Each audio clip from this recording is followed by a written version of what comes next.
Welcome, ladies and gentlemen. Today we're going to take a look at the Magicka Nightblade, do some tests on the 3 million target dummy like on all my other tests. Keep in mind we're on the Morrowind test server, and also like the target skeleton doesn't really represent trial DPS, but it kinda should give you an average what to look out for with the class. And you can kinda compare it to the other setups, because I always use the 3 million dummy and I do it self-buffed.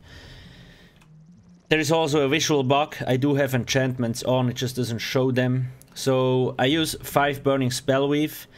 It just got slightly nerfed. It used to be 20% and 600 spell damage. It's still slightly better. Like, it gave me better results than when I was wearing Julianos. Tried out Julianos. However, I do think that Scathing now could actually be best in slot for Magicka Nightblade and maybe even Magicka Templar, because it didn't get nerfed and it was already really close to Spellweave. So if you do have Scathing, it's probably worth testing it. I don't have access to it, that's why I use Burning Spellweave. 2 Groftar. Obviously, if you're ranged, use Elambris. Otherwise, Groftar will be useless. Now, in terms of jewelry, I have 3 Moondancer. I do have a spell damage enchant here, a spell damage enchant here, and a Magicka recovery glaive here. As you can see, I'm 7 light. If you want to go 5-1-1, then you probably have to use a second Magicka recovery glaive. To get some more resources, you will lose a little bit of spell damage. But you will have more health, you see. It's not bad, but it could be a little bit better, right? Then we have 2 Maelstrom staves. Now I have a shock stuff on the front bar. The crushing wall enchantment is suppressed, however you still get the 189 spell damage from it. It just doesn't show for some reason. At least I think so. I haven't actually tested it, but last time I checked it was the case. And I use the Drain Magicka Poison here. You kinda need this to be able to sustain in this patch. And the Maelstrom Fire on the back bar. I also tried double fire, but a shock on the front and the fire on the back bar gave me the best results. Now that's kind of the setup. When we look at our stats, 2.4k spell damage, 64% spell crit. We have 44k Magicka and 16.7k health, and we see that the 1.3k Magicka recovery. Basically, you will see, we will do a few things. First we do this, and I barely, you can see I will not use heavy attacks. I can barely actually sustain. Like, the moment the dummy is dead, you will see out of Magicka more or less. So we will try another Magicka glaive to see what it changed with the sustain, and then we will also try a 5-1-1 setup with 2 recovery glaives to actually, so you kinda can see what you should look out for. In terms of skill setup, so this here gave me the best results in terms of setup. I have seen some people use the unstable wall, but it's 6 seconds, the rotation gets too hectic, and yeah, I don't like it. So on my back bar I have Blockade of Fire and Crippling Grasp. They're both 8 seconds, so you just can like reapply this and this. Obviously, because we are self-buffed, I use Elemental Drain. Impale. This also obviously gives me minor Magicka steal, so it helps with sustain. Impale for execute, and rearming trap here.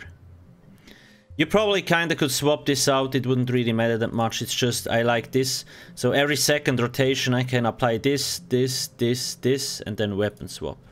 And then apply this and this, weapon swap. You will see. I will also have on my website the rotation for this. I might still change it a little bit, because at some point I will do a build video.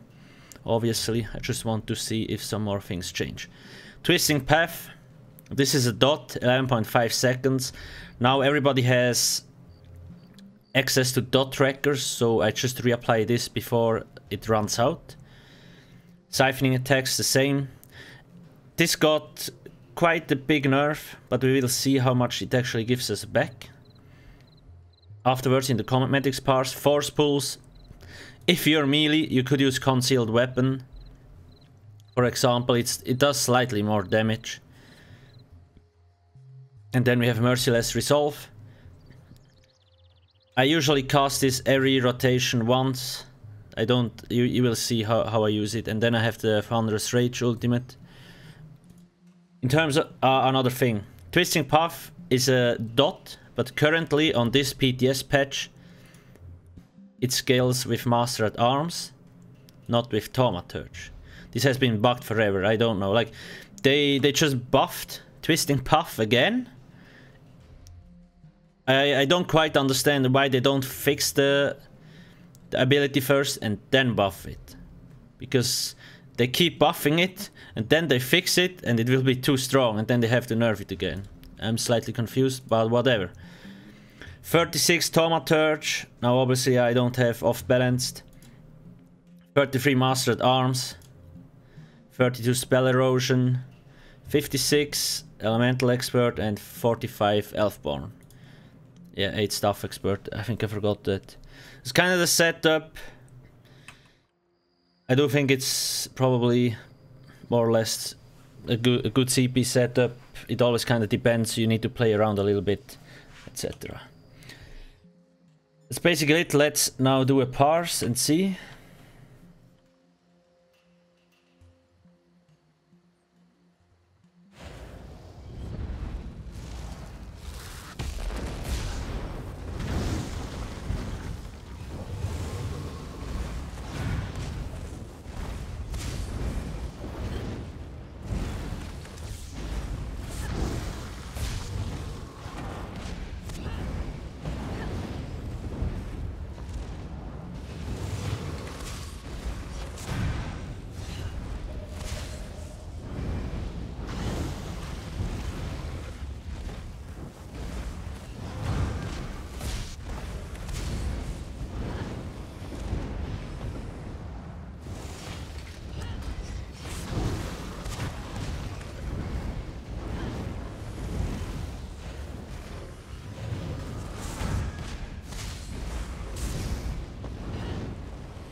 You could see, like, I kind of made a few rotation mistakes.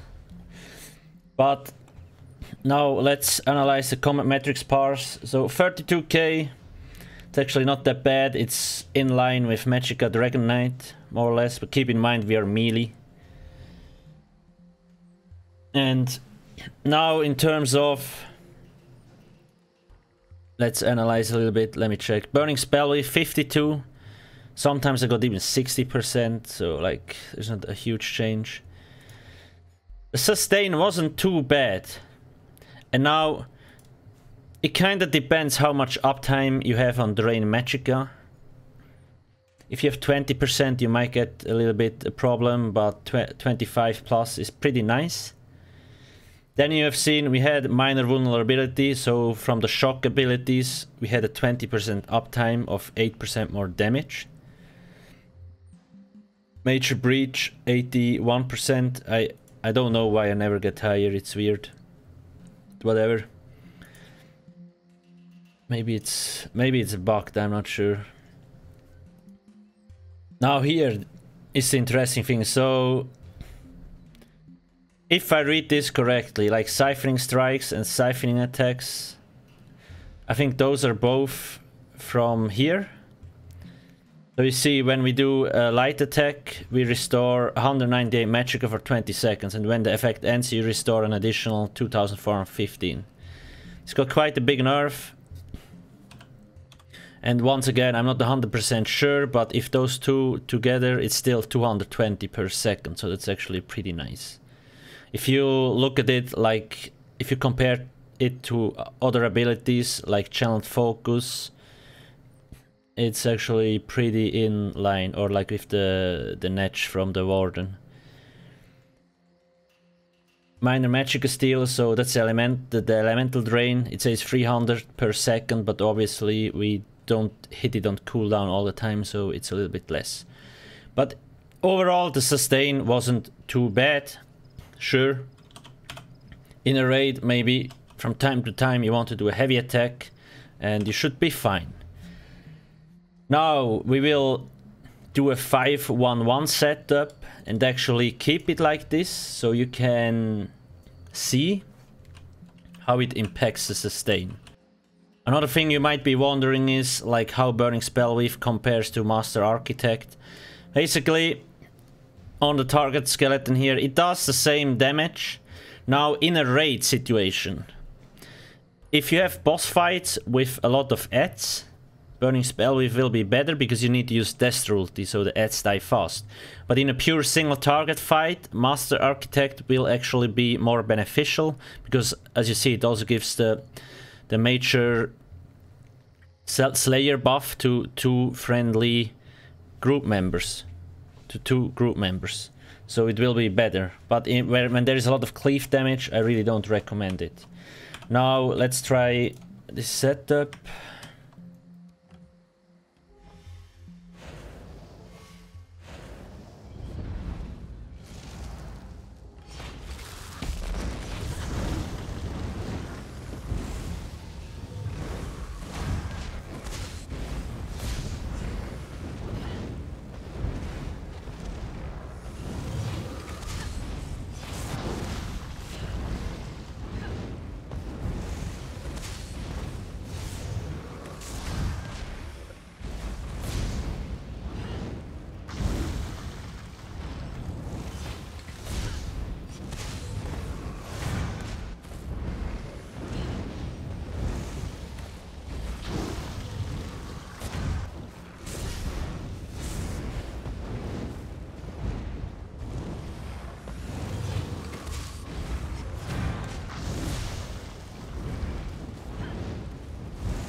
Again, a few rotation mistakes.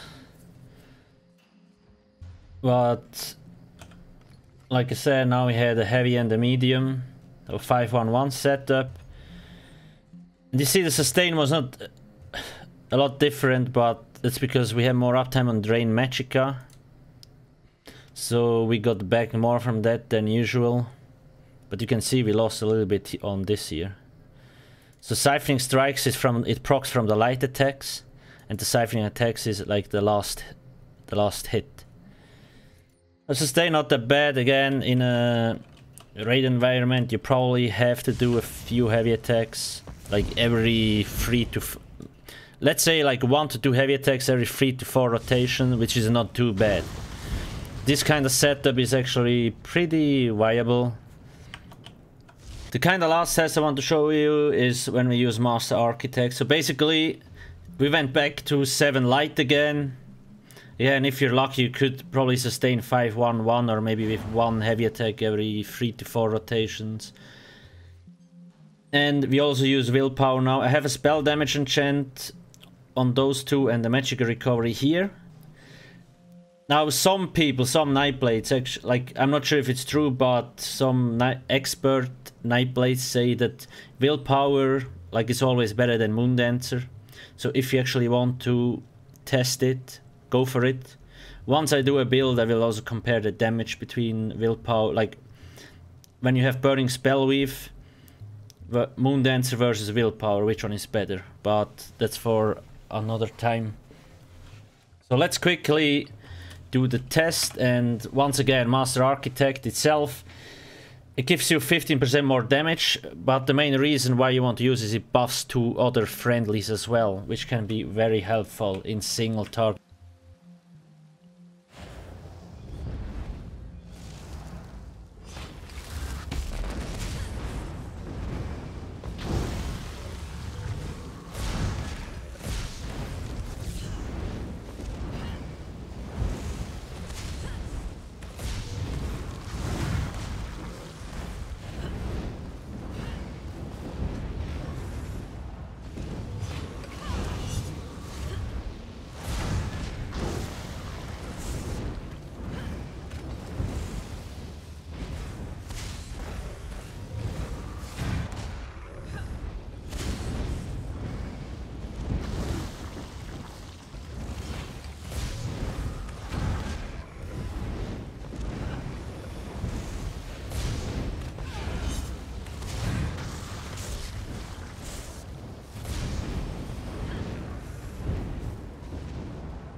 This is actually the highest I ever reached. So Willpower might actually be a lot better, and you see our sustain is also a lot better. That's quite interesting, I must say. So let's actually see the combat metrics parse. Yeah, like if I had made no mistakes, probably 35k.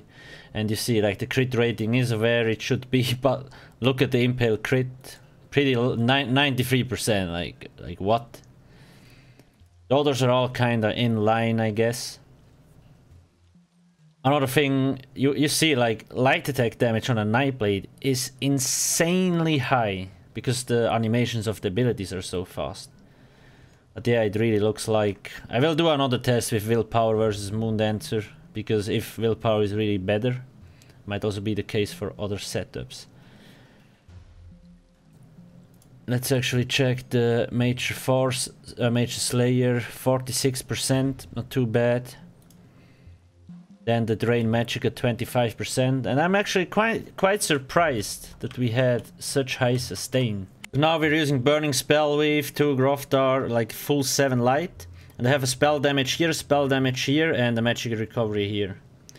So, like, at the beginning we had Moondancer here instead of Willpower. So let's see if it actually gives us better DPS, because I'm really curious now.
That's very interesting. It's about the same. We have pretty good crit rating, so there's almost no damage difference. But let's actually see what. Yeah, that's so low. So yeah, maybe willpower actually might be slightly better. When I do the build video, I will make sure to ask some more Nightblade experts, because this kinda is grinding my gears now, and I really wonder. I'm also gonna try it for other setups actually. And it's just again like the sustain was pretty nice with 7 light. That maybe even we can even go like 6 light and 1 heavy actually. Yep. That's basically it for now.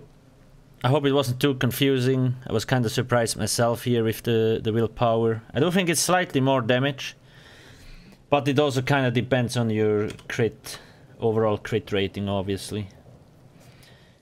So if you do have any questions, please ask me in the comment section below. Thank you for watching and have a nice day. Cheers.